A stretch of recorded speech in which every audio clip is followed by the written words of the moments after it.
ನಮಸ್ತೆ ಮಿತ್ರರೇ, ಇವತ್ತು ಒಂದು ರುಚಿಕರವಾದ ಟೊಮ್ಯಾಟೊ ದೋಸೆ, ಅದರೊಂದಿಗೆ ಒಂದು ಹೆಲ್ದಿಯಾದ ಕೆಂಪು ದಾಸವಾಳದ ಚಟ್ನಿಯನ್ನು ಮಾಡಿದ್ದೇನೆ.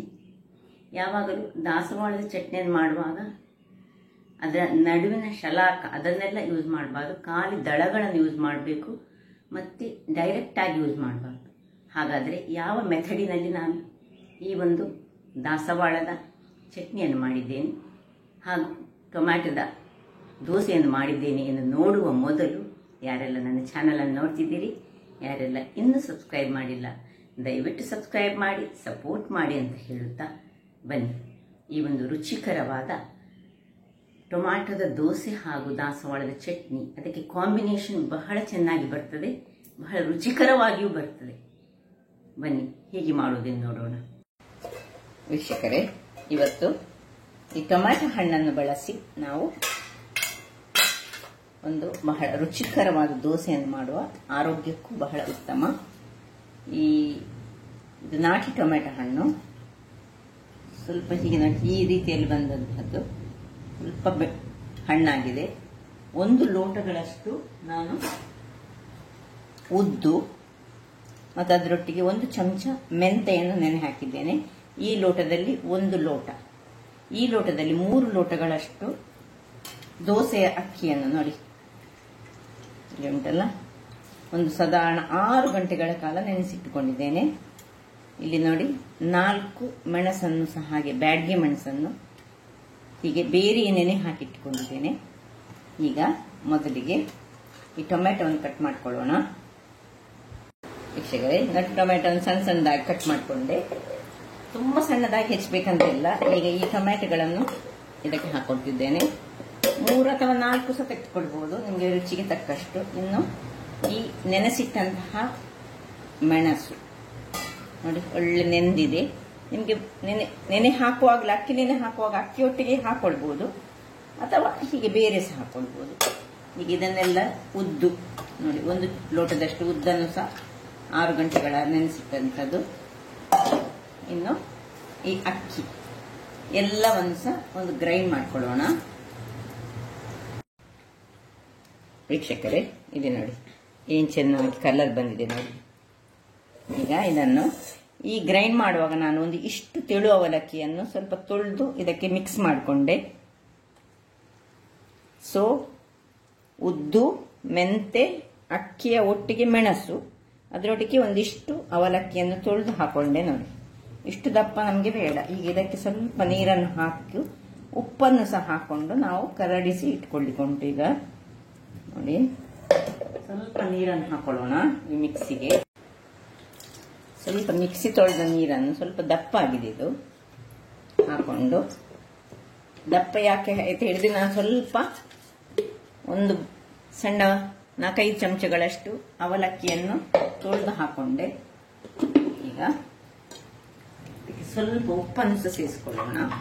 ತುಂಬಾ ನೀರು ಮಾಡ್ಕೊಡೋದು ಬೇಡ, ಯಾಕೆ ಹೇಳಿದ್ರೆ ನಾಳೆ ದೋಸೆ ಹಾಕುವಾಗ ನಮಗೆ ಸುಲಭ ಆಗಬೇಕು. ಸ್ವಲ್ಪ ಉಪ್ಪು, ರುಚಿಗೆ ತಕ್ಕಷ್ಟು ಉಪ್ಪು ಹಾಕೊಳ್ತಿದ್ದೇನೆ.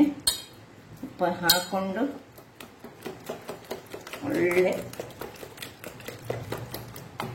ಮಸಾಲೆ ದೋಸೆ ಆಗಿ ಬರಬೇಕು, ಅಷ್ಟು ಕ್ರಿಸ್ಪಿಯಾಗಿ ಬರ್ತದೆ.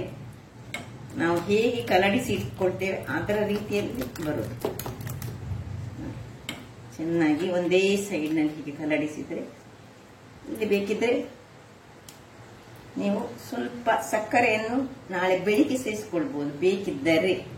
ನಾನು ಹೆಚ್ಚಾಗಿ ಸಕ್ಕರೆಯನ್ನು ಹೆಚ್ಚು ಯೂಸ್ ಮಾಡುವುದಿಲ್ಲ. ಈಗ ಇದನ್ನು ಮುಚ್ಚಳವನ್ನು ಮುಚ್ಚಿಕೊಂಡು ಒಂದು ಬಟ್ಟೆಯನ್ನು ಕಟ್ತೇನೆ.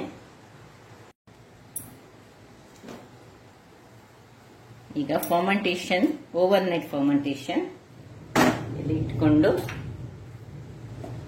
ನಾಳೆ ಬೆಳಿಗ್ಗೆ ನಮ್ಮ ಕೆಲಸ. ವೀಕ್ಷಕರೇ, ಬೆಳಿಗ್ಗೆ ಹೇಗೆ ನಮ್ಮ ಹಿಟ್ಟು ಹುದುಗಿ ಬಂದಿದೆ ನೋಡೋಣ. ಫರ್ಮೆಂಟೇಷನ್ ಚೆನ್ನಾಗಿ ಆಗ್ತದೆ ನೋಡಿ, ಕಲರ್ ನೋಡಿ, ಇದು ಸೂಪರ್ ನೋಡಿ, ಹೇಗೆ ಬಂದಿದೆ ನೋಡಿ, ಒಳ್ಳೆ ಉಬ್ಬಿದೆ. ಇದರಲ್ಲಿ ಈ ಹೊತ್ತಿನಲ್ಲಿ ಬೇಕಿದ್ರೆ ನಿಮಗೆ ಸ್ವಲ್ಪ ಸ್ವೀಟ್ನೆಸ್ ಬೇಕಂತಿದ್ರೆ ಚೂರು ಬೆಲ್ಲದ ಹುಡಿಯ ಅಥವಾ ಸಕ್ಕರೆ ಹುಡಿಯ ಸ್ವಲ್ಪ ಹಾಕೊಳ್ಬಹುದು. ಯಾಕೆಂದ್ರೆ ನಾವು ಟೊಮ್ಯಾಟೊ ಹಾಕೊಂಡದ್ರಿಂದ ಇಲ್ಲದಿದ್ದರೆ ಆಸ್ ಯೂಶುವಲ್ ಆಗಿ ಹೀಗೆ ಮಾಡ್ಕೊಳ್ಬೋದು. ಹೀಗೆ ಚೆನ್ನಾಗಿ ಬಂದಿದೆ ನೋಡಿ. ಈಗ ನೋಡಿ ಕನ್ಸಿಸ್ಟೆನ್ಸಿ ಹೀಗೆ ಪೋರಿಂಗ್ ಇರಬೇಕು ನೋಡಿ. ಈಗ ಇದನ್ನು ಪಕ್ಕಕ್ಕೆ ಇಟ್ಟುಕೊಂಡು ಇದಕ್ಕೊಂದು ಹೆಲ್ದಿಯಾದ ಚಟ್ನಿಯನ್ನು ಮಾಡೋಣ. ಬಹಳ ಸುಲಭವಾಗಿ ಮಾಡುವಂತಹದ್ದು. ಇವತ್ತು ಈ ಹೈಬಿಸ್ಕಸ್ ಅನ್ನು ಯೂಸ್ ಮಾಡಿ ನಾನು ಹೆಲ್ದಿಯಾದ ಒಂದು ಚಟ್ನಿಯನ್ನು ಮಾಡ್ತೀನಿ ನೋಡಿ. ಹೀಗೆ ತೆಗೆದು ಇದು ಬೇಡ ನಮಗೆ, ಇದು ಯಾವುದು ಬೇಡ, ಕೇವಲ ಇದರ ಎಸಳುಗಳು ಮಾತ್ರ ಸಾಕು. ಕೆಂಪು ದಾಸವಾಳದಿಂದ ಮಾಡಬಹುದು, ಅಥವಾ ನಿಮ್ಮ ಹತ್ರ ಹೀಗೆ ಬಿಡಿ ದಾಸವಾಳ ಇದ್ರೆ ಬಿಡಿ ದಾಸವಾಳ, ಎರಡು ಸಹ ಮಿಕ್ಸ್ ಮಾಡಿ ಮಾಡೋದು ಬೇಡ. ಇದನ್ನು ಸಪರೇಟ್ ಆಗಿ ಮಾಡಬೇಕು ಮಾಡುವುದಾದ್ರೆ. ನಾನಿವತ್ತು ಕೆಂಪು ಟೊಮ್ಯಾಟೊ ಚಟ್ನಿ ಆದ ಕಾರಣ ಕೆಂಪು ದಾಸವಾಳವನ್ನು ಯೂಸ್ ಮಾಡಿ ಮಾಡ್ತಿದ್ದೇನೆ. ಒಂದು ಬೌಲು ತೆಂಗಿನ ತುರಿಗೆ 5 ಅಥವಾ 4 ಸಾಕು ಎಸಳು, 4 ಹೂಗಳು ಬೇಕು. ಅಂದರೆ ಇದರ ಖಾಲಿ ಎಸಳು ಮಾತ್ರ. ಇದನ್ನೆಲ್ಲ ಸಪರೇಟ್ ಮಾಡ್ಕೊಳ್ಬೇಕು, ಇದು ಯಾವುದು ಬೇಡ, ಖಾಲಿ ನೋಡಿ ಹೀಗೆ ಎಸಳುಗಳು ಮಾತ್ರ. ಇನ್ನು ಉಳಿದದ್ದು ಹೇಳಿದರೆ ಒಂದು ಸಣ್ಣ ತುಂಡು ಶುಂಠಿ, 2 ಸಣ್ಣ ಬೆಳ್ಳುಳ್ಳಿ, ಒಂದು ದೊಡ್ಡ ಬೆಳ್ಳುಳ್ಳಿ ಆದರೆ ಒಂದೇ ಬೆಳ್ಳುಳ್ಳಿ ಸಾಕು, ಸ್ವಲ್ಪ ಕರಿಬೇವಿನ ಸೊಪ್ಪು. ನಾನು ಒಂದು ಮೆಣಸನ್ನು ತೆಗೆದುಕೊಂಡೆ. ತುಂಬ ಖಾರ ಸಹ ಬೇಡ ಈ ಚಟ್ನಿ ನಮಗೆ. ನಿಮಗೆ ಸ್ವಲ್ಪ ಖಾರ ಬೇಕಿದ್ರೆ ನೀವು 2 ಮೆಣಸುಗಳನ್ನು ತೆಗೆದುಕೊಳ್ಬೋದು, 2-3. ಸ್ವಲ್ಪ ಲಿಂಬೆಯ ರಸ ಬೇಕು ನಮಗೆ. ಈಗ ಮೊದಲಿಗೆ ನಾವೇನು ಮಾಡೋ ಹೇಳಿದ್ರೆ ಇವುಗಳನ್ನು ಚೂರು ಫ್ರೈ ಮಾಡ್ಕೊಳ್ಳೋಣ. ಒಂದು ಬಾಣಲೆಯನ್ನು ಇಟ್ಕೊಂಡಿದ್ದೇನೆ, ಅದರಲ್ಲಿ ಸ್ವಲ್ಪ ಅರ್ಧ ಚಮಚದಷ್ಟು ತುಪ್ಪ ಹಾಕೊಳ್ಳೋಣ. ಇನ್ನು ಈ ಎಸಳು ತೆಗೆದಂತಹ ಇದನ್ನು ಸ್ವಲ್ಪ ಇದರಲ್ಲಿ ತುಪ್ಪದಲ್ಲಿ ಫ್ರೈ ಮಾಡ್ಕೊಳ್ಳೋಣ. ನಾನು 4 ಎಲೆಯನ್ನು ಉಪಯೋಗಿಸಿದ್ದೇನೆ. ಜಸ್ಟ್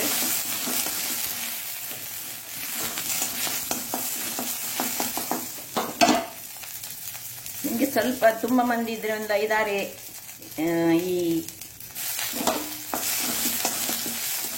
ದಾಸವಾಳ ಯೂಸ್ ಮಾಡಬಹುದು. ಇನ್ನು ಅಷ್ಟಾಗುವಾಗ ನಾವು ಈ ಮೆಣಸನ್ನು ಹೀಗೆ ಕಟ್ ಮಾಡಿಕೊಂಡು ಇದನ್ನು ಸೇರಿಸ್ಕೊಳ್ಳೋಣ. ಇನ್ನು ಸ್ವಲ್ಪ ಕರಿ ಲೀವ್ಸ್, ತುಂಬ ಫ್ರೈ ಆಗ್ಲಿಕ್ಕಿಲ್ಲ, ಜಸ್ಟ್ ನಮಗೆ ದಾಸವಾಳದ ಎಲೆ ಮಾಡಿದ್ರೆ ಸಾಕು. ಒಂದು ತುಂಡು ಶುಂಠಿಯನ್ನು ಹಾಕೊಳ್ತಿದ್ದೇನೆ, 2 ಬೆಳ್ಳುಳ್ಳಿ ಎಸಳುಗಳು. ಇನ್ನು ಈ ತೆಂಗಿನ ತುರಿ ಅಂತ ಇದರಲ್ಲಿ ಹಾಕೊಂಡು ಆಫ್ ಮಾಡ್ಕೊಳ್ತೇನೆ. ಸ್ವಲ್ಪ ತೆಂಗಿನ ತುರಿ ಈ ಬಿಸಿಯಲ್ಲಿಯೇ ಸ್ವಲ್ಪ ಇದರಲ್ಲಿ ಹಾಗೆ. ಕೆಲವರು ಏನ್ ಮಾಡ್ತಾರೆ, ಕಡಲೆ ಶೇಂಗಾ ಬೀಜ ಯೂಸ್ ಮಾಡ್ತಾರೆ, ಕೆಲವರು ಅದರೊಟ್ಟಿಗೆ ಕಡಲೆ ಬೇಳೆ ಯೂಸ್ ಮಾಡ್ತಾರೆ. ನಾನು ಸಿಂಪಲ್ ಆಗಿ ನಾವು ಮಂಗಳೂರು ಶೈಲಿಯಲ್ಲಿ ಹೇಗೆ ಮಾಡ್ತೇವೆ ಆ ಶೈಲಿಯಲ್ಲಿ ಮಾಡ್ತಿದ್ದೇನೆ. ಆಯ್ತು, ಇದು ಸ್ವಲ್ಪ ತಣ್ಣಗಾಗಲಿ. ವೀಕ್ಷಕರೇ ನೋಡಿ, ಒಳ್ಳೆ ತಣ್ಣಗಾಗಿದೆ. ಈಗ ಇದನ್ನು ಸ್ವಲ್ಪ ಉಪ್ಪು ಇದಕ್ಕೆ ಹಾಕೊಳ್ತಿದ್ದೇನೆ, ಹಾಗೂ ಎಲ್ಲವನ್ನು ಒಂದು ಚಟ್ನಿ ಗ್ರೈಂಡರಿಗೆ ಹಾಕಿ ಇದನ್ನು ಒಳ್ಳೆ ಬ್ಲೆಂಡ್ ಮಾಡೋಣ. ಸ್ವಲ್ಪ ಉಪ್ಪು, ಇನ್ನು ಸ್ವಲ್ಪ ನಿಮ್ಮ ಲಿಂಬೆ ಹುಳಿ ಆದರೆ ಲಿಂಬೆ ಹುಳಿ, ಅಥವಾ ಹುಳಿ ಬೇಕಿದ್ರೆ ಹುಳಿಯನ್ನು ಸಹ ಯೂಸ್ ಮಾಡ್ಕೊಳ್ಳಿ. ಹುಳಿ ಆದರೆ ಅಷ್ಟೇ ಸ್ವಲ್ಪ ಹುಳಿ ಆಗಬೇಕು. ಲಿಂಬೆ ಹುಳಿ ಆದರೆ ಒಂದು ಅರ್ಧ ಚಮಚಗಳಷ್ಟು ಲಿಂಬೆ ಹುಳಿಯ ರಸ ಹಾಕಿದರೆ ಆಯಿತು. ನಾನೀಗ ಲಿಂಬೆ ಹಿಂಡಿ ಸ್ವಲ್ಪ ನೀರನ್ನು ಹಾಕೊಳ್ತಿದ್ದೇನೆ, ಹಾಕಿ ಗ್ರೈಂಡ್ ಮಾಡಿ ತರ್ತೇನೆ. ವೀಕ್ಷಕರೇ, ಇಲ್ಲಿ ನೋಡಿ ಗ್ರೈಂಡ್ ಆಗಿ ಬಂತು, ಒಳ್ಳೆ ಕಲರ್ಫುಲ್ ಆದ ಚಟ್ನಿ ರೆಡಿ ಆಗಿದೆ. ಈಗ ಇದಕ್ಕೆ ಬೇಕಿದ್ದರೆ ನಾವು ಒಗ್ಗರಣೆ ಕೊಡಬಹುದು, ಬೇಡದಿದ್ದರೆ ಹೀಗೆ ತಿನ್ನಲಿಕ್ಕೆ ಸಹ ಬಹಳ ಟೇಸ್ಟಿ ಮತ್ತು ಆರೋಗ್ಯಕ್ಕೆ ಬಹಳ ಉತ್ತಮವಾದ. ನಾನು ಸ್ವಲ್ಪ ಒಂದು ಎಣ್ಣೆಯನ್ನು ಹಾಕೊಂಡು ಒಂದು ಸಣ್ಣ ಒಗ್ಗರಣೆಯನ್ನು ಕೊಡ್ತಿದ್ದೇನೆ. ಒಂದೇ 1 ಸ್ಪೂನ್ನಷ್ಟು ಎಣ್ಣೆ, ಮತ್ತೆ ಒಂದು ಅರ್ಧ ಸ್ಪೂನಿನಷ್ಟು ಸಾಸಿವೆ, ಮತ್ತೆ ಕರಿಬೇವಿನ ಸೊಪ್ಪು. ಜಸ್ಟ್ ಇಷ್ಟನ್ನೇ ಹಾಕಿ ಒಂದು ಸಣ್ಣ ಒಗ್ಗರಣೆ ಕೊಡ್ತಿದ್ದೇನೆ. ಇದು ಆಪ್ಷನಲ್, ಬೇಕಿದ್ರೆ ಮಾತ್ರ ಕೊಡ್ಬೋದು ನೀವು.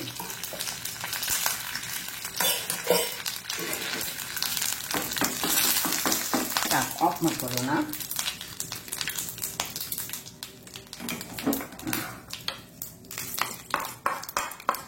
ಇದಕ್ಕೆ ಹೆಚ್ಚು ಇದು ಖಾರ ಆಗಬಾರ್ದು. ಖಾರ ಹೆಚ್ಚಾದರೆ ಅದರದ್ದು ಸ್ವಲ್ಪ ವ್ಯಾಲ್ಯೂ, ಮೆಡಿಸಿನಲ್ ವ್ಯಾಲ್ಯೂ ಹೋಗ್ತದೆ. ಅದರಿಂದಾಗಿ ಆಯ್ತು. ಹೈಬಿಸ್ಕಸ್ ಇದು ಚಟ್ನಿ ರೆಡಿ ಆಗಿದೆ. ಇನ್ನು ಟೊಮ್ಯಾಟೊ ದೋಸೆ ಹೇಗೆ ಮಾಡೋದಂತ ನೋಡೋಣ. ಇಲ್ಲಿ ನೋಡಿ, ಒಂದು ಕಾವಲಿಯನ್ನು ನಾನು ಇಟ್ಕೊಂಡಿದ್ದೇನೆ. ಕಾವಲಿಗೆ ಬಿಸಿ ಆಗ್ಬೇಕೀಗ. ಬಿಸಿ ಆಗುವಾಗ ದೋಸೆ ಹಿಟ್ಟು ರೆಡಿ ಉಂಟು ನೋಡಿ, ಕಲರ್ಫುಲ್ ಆಗಿದೆ. ಇಲ್ಲಿ ಇದು ಬಿಸಿ ಆಗಲಿ. ಬಿಸಿ ಆಗುವಾಗ ಸುರಿಗೆ ಏನು ನಾವು ಕೊಯ್ದು ಎಣ್ಣೆ ಏನು ಅಥವಾ ತುಪ್ಪ ಹಾಕೊಳ್ಳೋದು ಬೇಡ. ಇನ್ನು ಒಂದು ಸೌಟ್ನೆಸ್ ಹಾಕೊಂಡು ಈವನ್ಲಿ ಸ್ಪ್ರೆಡ್ ಮಾಡ್ಕೊಳ್ಳೋಣ. ನಿಮಗೆ ಎಷ್ಟು ದೊಡ್ಡ ದೋಸೆ ಬೇಕು ಅಷ್ಟು ದೊಡ್ಡ ದೋಸೆಯನ್ನು ಮಾಡ್ಕೊಳ್ಬಹುದು. ನೋಡಿ, ಒಂದು ಸೌಟಿನಲ್ಲಿ ಎಷ್ಟು. ಈಗ ಇದರ ಮೇಲೆ ಈಗ ಸ್ವಲ್ಪ ತುಪ್ಪವನ್ನು ಹಾಕೊಳ್ಳೋಣ. ಸೈಡ್ಸ್ ಆ್ಯಂಡ್ ಮೇಲೆ ಹಾಕೊಂಡು, ದೊಡ್ಡ ದೋಸೆ ಆದ್ರಿಂದಾಗಿ ದೊಡ್ಡ ಮುಚ್ಚಳ ಸಹ ಬೇಕಾಗ್ತದೆ. ಮುಚ್ಚಳವನ್ನು ಮುಚ್ಚಿಕೊಂಡು ಕಾಯಿಸ್ಕೊಳ್ಳೋಣ. ವೀಕ್ಷಕರೇ, 2 ನಿಮಿಷಗಳ ಬಳಿಕ ನೋಡಿ ಏನು ಚೆನ್ನಾಗಿ ಬಂದಿದೆ ನೋಡಿ. ಬೇಕಿದ್ರೆ ಅಡಿಮೆ ಸಹ ಮಾಡ್ಕೊಳ್ಬಹುದು. ನೋಡಿ, ಹೀಗೆ ಸಹ ಮಾಡಿ ನೋಡಿ. ಕಲರ್ಫುಲ್ ಆಗಿದೆ, ಹೀಗೆ ಉಂಟು ನೋಡಿ. ಟೊಮ್ಯಾಟೊದ ಕಲರೇ ಬಂದಿದೆ. ಚಟ್ನಿಗೆ ದಾಸವಾಳ, ಕೆಂಪು ದಾಸವಾಳ ಯೂಸ್ ಮಾಡಿದ್ರೆ ಕೆಂಪು ದಾಸವಾಳದ ಕಲರ್ ಬರ್ತದೆ. ಬಿಳಿ ದಾಸವಾಳ ಯೂಸ್ ಮಾಡಿದ್ರೆ ಬಿಳಿ ದಾಸವಾಳದ ಕಲರ್ ಬರ್ತದೆ. ಹೀಗೆ 1 ನಿಮಿಷಗಳ ಕಾಲ ಅಡಿಮೇಲ್ ಮಾಡ್ಕೊಳ್ಳೋಣ, ಇಡೋಣ. 1 ನಿಮಿಷಗಳ ಬಳಿಕ ಸಾಕು. ಇಷ್ಟ ಆಗುವಾಗ ನೋಡಿ, ಹೀಗೆ ಕಲರ್ಫುಲ್ ಆಗಿ 2 ಮಧ್ಯದಲ್ಲಿ ಸಹ ಬೆಂದುಕೊಂಡಿದೆ. ಇದನ್ನು ಬೇಕಿದ್ರೆ ಹೀಗೆ ಸಹ ಮಾಡ್ಕೊಳ್ಬಹುದು. ಹೀಗೆ ಸಾಕು. ಹಾಗೆ ಸೇಮ್ ಪ್ರೊಸೀಜರ್. ನಿಮ್ಗೆ ನಾನು ಸಾಫ್ಟ್ ಬೇಕು ಹೇಳಿ ಒಂದು 3-4 ಚಮಚಗಳಷ್ಟು ಅವಲಕ್ಕಿಯನ್ನು ಹಾಕೊಂಡಿದ್ದೇನೆ. ಅವಲಕ್ಕಿ ಹಾಕಲಿದ್ರೆ ತುಂಬಾ ಕ್ರಿಸ್ಪಿಯಾಗಿ ಬರ್ತದೆ. ಕ್ರಿಸ್ಪಿ ದೋಸೆಯನ್ನು ಸಹ ಮಾಡ್ಕೊಳ್ಬೇಕಿದ್ರೆ ಅವಲಕ್ಕಿಯನ್ನು ಸ್ಕಿಪ್ ಮಾಡಿ. ಅಲ್ಲಿ ನಾನು ಒಂದು 3 ಚಮಚಗಳಷ್ಟು ಅವಲಕ್ಕಿಯನ್ನು, ತೆಳು ಅವಲಕ್ಕಿಯನ್ನು ಹಾಕೊಂಡಿದ್ದೇನೆ. ಒಳ್ಳೆ ಸಾಫ್ಟ್ ಬರ್ತದೆ. ಸಾಫ್ಟ್ ಇಷ್ಟಪಡುವವರು ಅವಲಕ್ಕಿ ಹಾಕೊಳ್ಬಹುದು. ಸಾಫ್ಟ್ ಯಾರಿಗೆ ಬೇಡ, ಇನ್ನು ಸಹ ಕ್ರಿಸ್ಪಿಯಾಗಿ ಮಸಾಲೆ ದೋಸೆ ಹಾಗೆ ಮಾಡಬೇಕಂತ ಇದ್ರೆ ನೀವು ಈ ಅವಲಕ್ಕಿ ಹಾಕೊಳ್ಳೋದು ಬೇಡ. ಈಗ ನಾನು ಇದಕ್ಕೆ ಅವಲಕ್ಕಿ ಹಾಕೊಂಡು ಮಾಡಿದ್ದೇನೆ, ಅದರಿಂದಾಗಿ ತುಂಬಾ ಸಾಫ್ಟ್ ಆಗಿ ಉಂಟು. ವೀಕ್ಷಕರೇ, ಇಲ್ಲಿ ನೋಡಿ 2ನೇ ದೋಸೆ ಸಹ ರೆಡಿಯಾಗಿದೆ. ಹೀಗೆ ಬಂದಿದೆ ನೋಡಿ. ಸೂಪರ್ ಸಾಫ್ಟ್ ಸಹ ಉಂಟು. ಕ್ರಿಸ್ಪಿ ಬೇಕಿದ್ರೆ ಇನ್ನೂ ಸಹ ಹೆಚ್ಚು ಕಾಯಿಸ್ಕೊಳ್ಬಹುದು. ಯಾವ ರೀತಿಯಲ್ಲಿ ಬಂದಿದೆ ನೋಡಿ. ಇನ್ನು ಇದಕ್ಕೆ ಹೈಬಿಸ್ಕಸ್ನ ಚಟ್ನಿ 2 ಸಹ ಆರೋಗ್ಯಭರಿತವಾದುದು. ಇದು ಟೊಮ್ಯಾಟೊವನ್ನು ಯೂಸ್ ಮಾಡಿ ಈ ಸಮ್ಮರ್ ಸೀಸನ್ಗೆ ಹೇಳಿ ಮಾಡಿಸಿದಂತಹದ್ದು. ಇದು ದಾಸವಾಳ ಸಹ ಸಮ್ಮರ್ ಸೀಸನ್ ನಲ್ಲಿ ದಾಸವಾಳದ ಜ್ಯೂಸ್ ಅನ್ನು ಸಹ ಮಾಡಿ ನಾವು ಕುಡಿಬಹುದು. ಇದು ಸಹ ಬಹಳ ಚೆನ್ನಾಗಿ ಬರ್ತದೆ. ಆದರೆ ಯಾವಾಗಲೂ ದಾಸವಾಳವನ್ನು ಹಸಿಯಾಗಿ ಹಾಕೊಂಡು ಮಾಡಬೇಡಿ. ಸ್ವಲ್ಪ ಅದನ್ನು ಬಾಡಿಸಿಕೊಂಡು ಮಾಡಿದರೆ ಬಹಳ ಉತ್ತಮ. ಹಾಗಾದ್ರೆ ನೋಡಿದ್ರಲ್ಲ ವೀಕ್ಷಕರೇ, ನೋಡಿ ಹೇಗೆ ಟೆಕ್ಸ್ಚರ್ ಹೇಗೆ ಉಂಟು ನೋಡಿ. ಹೊರಗೆ ಸಹ ಉಂಟು, ಒಳಗೆ ಸಹ ಹಾಗೆ. ರುಚಿ ಸಹ ಅಷ್ಟೇ ಸೂಪರ್ ಆಗಿ ಬರ್ತದೆ. ಹಾಗಿರುವಾಗ ನನ್ನ ಈ ಕುಕಿಂಗ್ ಚಾನಲ್ ನಿಮಗೆ ಇಷ್ಟ ಆದರೆ ಬೋಳೂರು ಸುವರ್ಣ ಚಾನಲ್ ಅನ್ನು ಲೈಕ್ ಮಾಡಿ, ಶೇರ್ ಮಾಡಿ ಹಾಗೂ ಸಬ್ಸ್ಕ್ರೈಬ್ ಮಾಡಿ. ಹಾಗೂ ನನ್ನ ಇನ್ಸ್ಟಾಗ್ರಾಮ್ ಪೇಜ್ ಅನ್ನು ಫಾಲೋ ಮಾಡಿ. ಧನ್ಯವಾದಗಳು.